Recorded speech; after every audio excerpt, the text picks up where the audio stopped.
called a perfectionist and you're just sick and tired of playing this perfectionist game, watch today's video for this book recommendation that's going to help you step outside of the game of perfectionism. Guys, my name is Diana Garcia. I'm a licensed mental health counselor in Florida, own over a private practice called Nurturing Minds Counseling. This is part of my monthly book therapy series where I pick one mental health self-help book to recommend, summarize, and pick out 3 key insights. So let's jump into this month's pick. Okay, as you can see from the screen, this month's pick is The Anxious Perfectionist by Dr. Clarissa W and Dr. Michael P. Twohig. I really hope I'm not killing their names. I'm sure I am. I apologize to the authors in advance. This book is a new book. It was published in 2022. It's about 152 pages. All right, let's jump into the summary. So as you can see from the screen, this book isn't necessarily broken down into different parts. It actually has 10 chapters with a forward and intro and then some acknowledgement references. But as you can see, the first couple of chapters just focuses on perfectionism, the cost of perfectionism, particularly stress, anxiety, and worry. It starts to break down what is perfectionism, including what's the underlying reason that perfectionism exists, like what drives perfectionism, the function of how this shows up in people's lives, as well as the other kind of good chunk of the book is all about using acceptance and commitment skills to really help manage perfectionism. Okay, so first key insight, it's just breaking down the 2 different types of perfectionism. So the book goes through adaptive perfectionism and maladaptive perfectionism. So adaptive, as you can see, it's typically when we strive for achievement, but it's really rewarding. It's based on a meaning. It's motivated by this desire to approach things, to gain things, versus avoidance, which we'll talk about in the maladaptive one. It's more process oriented, so you're not so much focused exclusively on the outcome of any goal. You're actually enjoying the process as you're going along, right? So you can actually stop and smell the roses on the journey.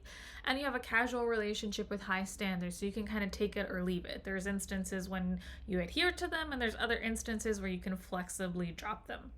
Maladaptive perfectionism is more of the opposite, where you really notice this pattern of self-criticism. You tend to have really rigid, unrealistic high standards for yourself, not much room for flexibility, and you feel distressed when you're unable to meet these standards. And even when you do meet them, that's the ironic part, right? Even when you do meet them, you're still dissatisfied, right? It's still like a lose-lose game.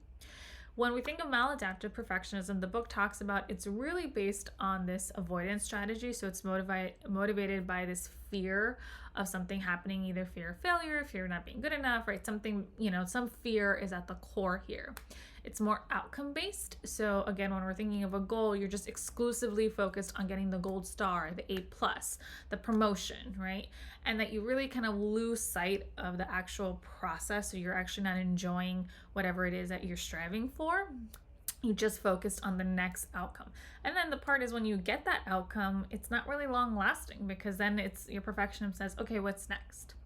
The other big piece with maladaptive perfectionism is that there's a consistent, committed relationship with high standards. So again, there isn't this flexibility. It's the sense that you have to constantly be meeting these unrealistically high standards for yourself, and in all areas of your life. Particularly, yes, it can look like work, education, but really in all areas, maybe in your role as a parent, as a partner, as a child, as a sibling. It's really encompasses these high standards for pretty much every role that you inhabit. Comments below if you resonate with adaptive perfectionism or maladaptive perfectionism. Maybe it's both, but let me know what's coming up for you as I define these 2 different types of perfectionism. Insight, it's all about rules and reasons. So this is a really big component when we're thinking of perfectionism.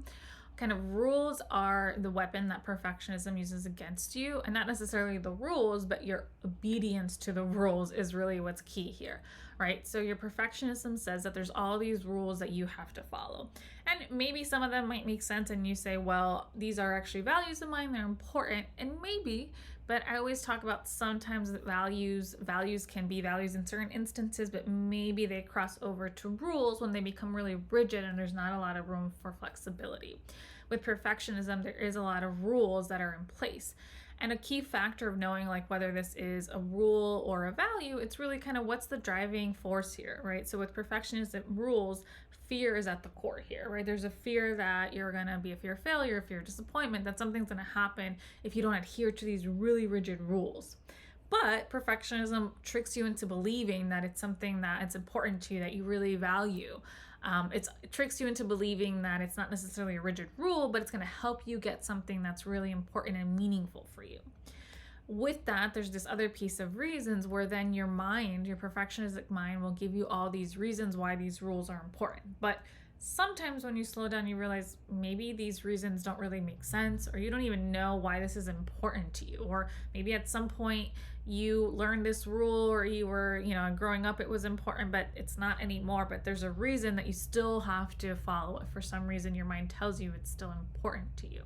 And the other key piece, it's when we're thinking of reasons, one way that you can start to think of it is that your mind is giving you all these reasons to try to make sense of the world, right? Our mind works with trying to make sense of the world. We like having explanations for situations. So it makes sense that your mind gives you reasons for rules, but it doesn't necessarily mean that it's going to be always helpful for you.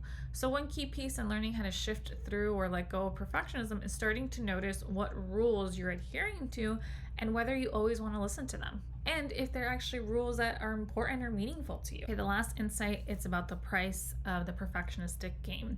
So I love how the authors use this analogy of perfectionism as kind of a game, and there is a trade-off here.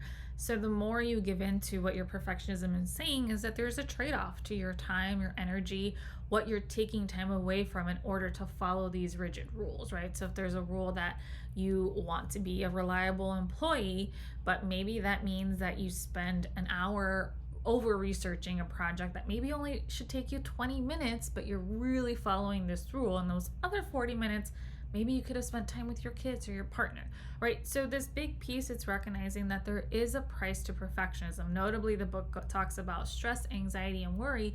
Those are all high costs that they notice in people who really struggle with perfectionism.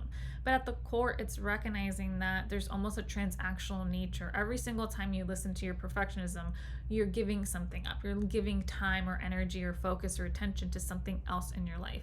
And the book doesn't say that you have to let go of all these instances of adhering to perfectionism. We talked about some adaptive perfectionism, and if there's instances when you're adhering to that type of perfectionism, it might be helpful to continue.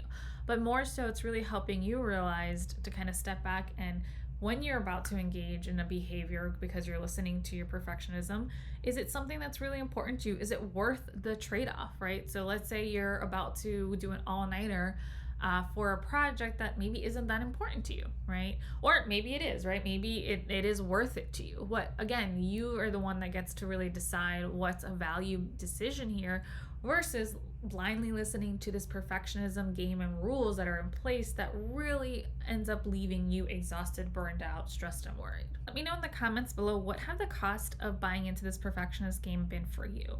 So I really want you to get clear, what have the trade-offs in your life of constantly listening to perfectionists? I encourage you to pick up this book if you're really struggling with perfectionism. There's a lot of concrete tools that are going to help you move through perfectionism. And I always encourage you to check out this playlist with all my other book therapy recommendations, just in case you like this one, you might like some other books in that playlist. Thanks, guys. I hope you continue nurturing your mind, body, and soul, whatever that looks like for you.